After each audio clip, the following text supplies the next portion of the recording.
معجزة تيجي من السماء، مفيش معجزة، في مجهود. لازم تبقى مدرك إن مفيش معجزة هتنزل عشان تحقق لك حلمك. الناس دي تعبت، إحنا ما شفناش تعبهم، إحنا شفنا اللقطة الحلوة وقارنا اللقطة الحلوة بنفسنا فزعلنا واستسلمنا. الإنترنت محيط عظيم الإمكانات، لكن السباحة فيه دون بوصلة واعية قد تقودنا إلى الغرق في دوامته.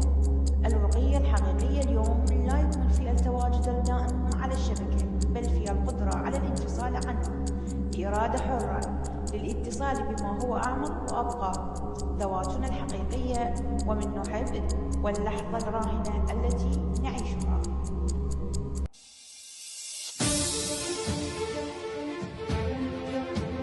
بالعراقي انتبه لنفسك. أنا ويان رائدة أعمال من العراق. وبالمصري خد بالك، أنا أشرف يحيى رائد أعمال من مصر.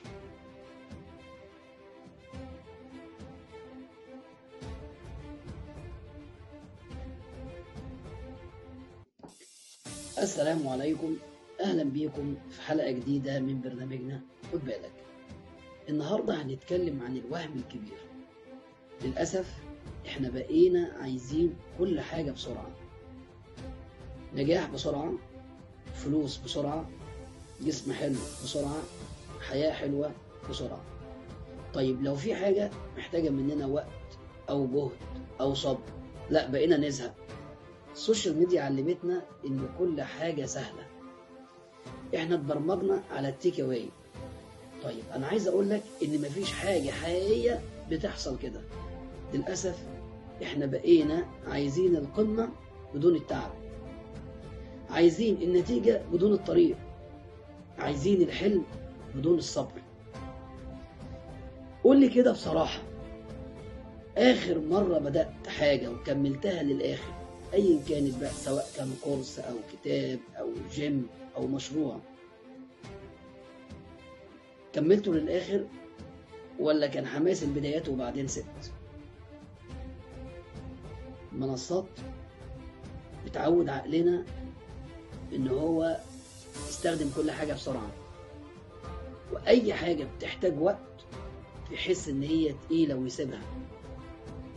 تديله معلومة سريعة وضحكة سريعة وأمل سريع، وبالتالي خلاص بقى هي دي حياته كلها مبنية على السرعة. فبقينا شعب بيبدأ كتير لكن ما بيكملش، متحمس لكن بيطفي بسرعة، والأيام بتمشي والسنين بتعدي وإحنا بنفضل واقفين مكاننا. خد بالك، الناس اللي نجحت ما كانتش أذكى منك ولا أشطر وأحسن منك. الناس دي كانت فاهمة إن مفيش نجاح سريع، النجاح بيحتاج مجهود، بيحتاج تعب، بيحتاج عرق، بيحتاج صبر. وكانوا بيحطوا وقتهم صح. إحنا بقى بنحط وقتنا فين؟ في المشاهدات، ومستنيين معجزة تيجي من السماء. مفيش معجزة، في مجهود. لازم تبقى مدرك إن مفيش معجزة هتنزل عشان تحقق لك حلمك. الناس دي تعبت، إحنا ما شفناش تعبهم، إحنا شفنا اللقطة الحلوة وقارنا اللقطة الحلوة بنفسنا فزعلنا واستسلمنا. لو إحنا عايزين نوصل لهم لازم نبدأ من دلوقتي ونشتغل على نفسنا. أنا مش بقولك غير حياتك، أنا بقولك ساعة واحدة في اليوم بس لازم تبدأ.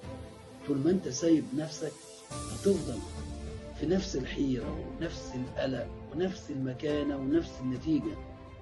عشان توصل لحاجة جديدة لازم تاخد خطوات جديدة، تعمل حاجة انت ما كنتش بتعملها قبل كده. وتذكر قول الله عز وجل: إن الله لا يغير ما بقوم حتى يغيروا ما بأنفسهم. والسلام.